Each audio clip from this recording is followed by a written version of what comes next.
Pessoal, então alguns alunos têm me questionado acerca do meu pensamento com relação do que eu entendo referentemente a essa descoberta, a possível descoberta de uma vacina, de um registro de uma vacina feita pelo governo russo. E eu respondo que, essencialmente, a minha opinião acerca dessa vacina russa, ela não difere essencialmente do que eu penso com relação às outras três vacinas que se encontram em testes aqui no Brasil, qual seja a vacina chinesa, a vacina americana, da Moderna e a vacina da Oxford na Inglaterra. Contudo, antes de eu emitir a minha opinião acerca dessa vacina russa e dessas outras três vacinas, é importante nós fazermos algumas considerações acerca da origem do SARS-CoV-2 do coronavírus. E antes de entrarmos a fazermos essas considerações acerca da origem, é importante também esclarecer que, na minha opinião, ressalto novamente, na minha opinião, o SARS-CoV-2, a origem do SARS-CoV-2, ela decorre de uma incompetência acadêmica e científica de pesquisadores e professores universitários chineses, americanos e australianos que na pesquisa de potenciais patógenos,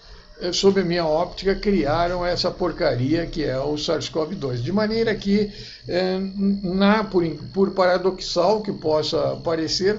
há cerca de mais de 170 mil mortes de americanos tiveram como causa, em parte, o financiamento americano dessa pesquisa de potenciais patógenos que resultou no SARS-CoV-2. Retornando à origem do SARS-CoV-2, se tem apregoado as mais diferentes origens, desde algumas plausíveis até algumas hilárias e esdrúxulas, qual seja a origem alienígena, a origem espacial do SARS-CoV-2, sendo um micro-organismo alienígena que teria chegado à Terra por meio de meteoros. É a teoria de um astrobiólogo.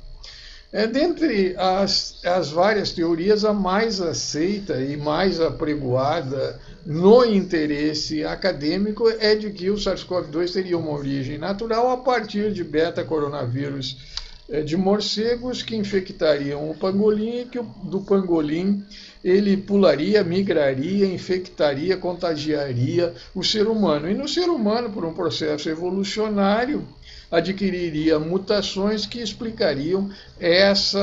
esse maior contágio, essa maior infectividade do SARS-CoV-2, cerca de 10 vezes superior à do SARS-CoV-1. Contudo, contrária a essa teoria acadêmica, a essa origem, possível origem natural do SARS-CoV-2, é o fato de que o processo evolucionário, ele usualmente não decorre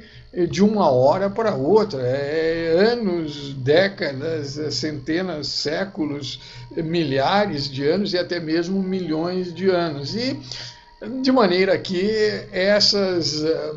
mutações que estão ocorrendo no SARS-CoV-2, elas têm ocorrido numa velocidade bastante exacerbada, que vem ao encontro de uma das teorias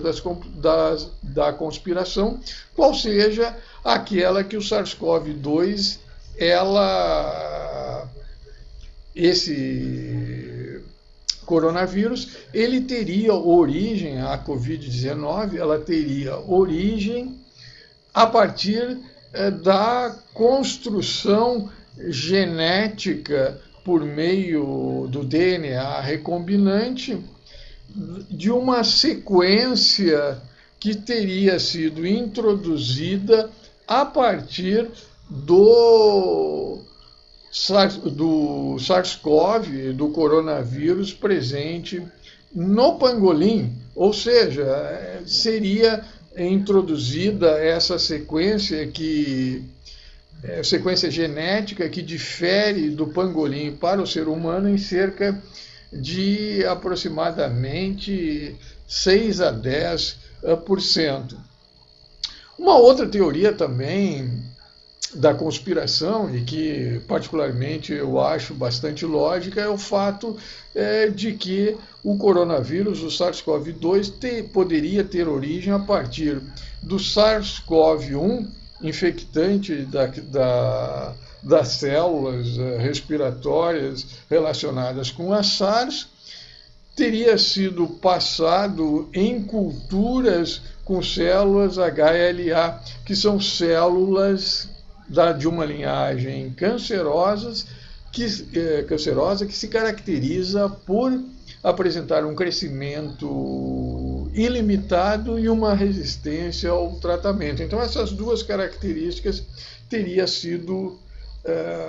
passada para o SARS-CoV-1, de maneira que ele se transformaria, adquiriria essas características de infectividade, de contágio, de resistência ao tratamento, características do SARS-CoV-2. Teoria essa que eu acho bastante lógica. Isto posto, também é importante se ter em mente que há diferentes métodos de vacinas. E dentre esses métodos há, por exemplo, o enfraquecimento do vírus, a atenuação do vírus, até a inativação completa desse vírus, como a utilização de partes desse vírus, como da proteína spike, como da proteína M. Há inclusive a remoção do material genético desse vírus e somente inoculado a cápsula, a couraça com a spike proteína. E há também uma metodologia de vacina que eu entendo que seria a mais adequada para a construção de uma vacina contra o SARS-CoV-2, qual seja aquela que se vale de material genético de micro-organismos conhecidos. Há algumas vacinas que se valem do adenovírus. Entretanto, eu entendo que existem outros micro-organismos, como a micobactéria da tuberculose, ou então o HPV, cujo DNA, cujo RNA se prestaria para ser manipulado por meio do DNA recombinante com porções específicas do SARS-CoV-2. Eu entendo, sob a minha óptica, que a associação dessa técnica do DNA ou do RNA desses micro-organismos em que se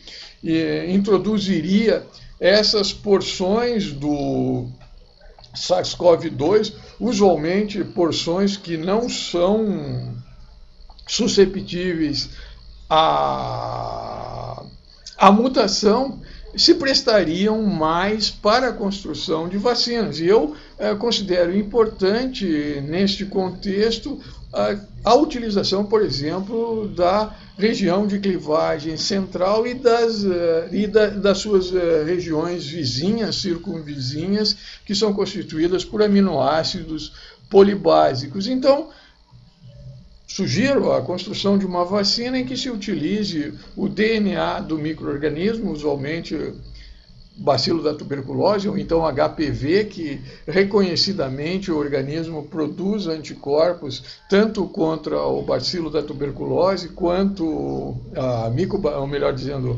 micobactéria da tuberculose, quanto ao DNA vírus do HPV. E de permeio a esse RNA ou DNA desses micro-organismos se introduziria essa região de clivagem central, que poderia ser do próprio SARS-CoV-2 ou então de maneira a essa região ser reconstruída geneticamente. Também é possível sintetizada geneticamente. Então, essa seria a vacina que eu consideraria ideal. E é por isso que eu entendo, a minha opinião relativamente a essa vacina russa, é que pela velocidade com que ela foi construída, que teve o seu design, que ela deve ter sido utilizado ou um micro-organismo inativado, ou então o micro-organismo atenuado. E em qualquer uma dessas duas opções de vacinas, ou então em qualquer uma das outras, exceto essa que eu sugeri, a vacina ela é susceptível, o vírus, o SARS-CoV-2, em qualquer uma das outras opções de vacina, é susceptível de sofrer mutação e burlar o sistema imunológico, de vigilância imune do organismo. De maneira que, sob a minha óptica, se eu tivesse que investir dinheiro numa vacina, seja dinheiro particular ou então dinheiro gasto governamental, eu investiria nessas vacinas que estão começando a serem desenvolvidas agora nos Estados Unidos. E não investiria nessas vacinas que estão em fase clínica, em estágio final, porquanto a grande maioria dessas vacinas teve o seu design, a sua segurança aprovada quando predominava a cepa do SARS-CoV-2 não mutante, apresentando o ácido aspartico na posição 614. Então, é basicamente por isso que eu não sou um entusiasta nem da vacina chinesa, nem da vacina americana da Moderna, nem da vacina da Oxford. E olho, eu confesso para vocês, com bastante estranheza e suspeita essa rapidez com que essa vacina russa foi desenvolvida. Além do que, eu já mencionei aqui em vídeos que se eu fosse um funcionário envolvido em algum desenvolvimento dessas vacinas, eu chegaria para o chefe do projeto e diria, diante da detecção dessa nova cepa do SARS-CoV-2, eu diria, olha, nós temos ou que parar com o projeto, ou então alterar esse projeto, retroceder nos testes de segurança relativamente a essa nova cepa do SARS-CoV-2 e modificar essa vacina no direcionamento de não somente obter uma segurança relativamente a essa nova cepa, como também a eficácia da vacina referentemente a essa nova cepa do SARS-CoV-2. Então, é basicamente por isso que eu confesso para vocês que não sou um entusiasta de nenhuma dessas. Se eu não estou enganado, são 23 vacinas que se encontram no estágio final, em estágio clínico 3, prestes a serem liberadas no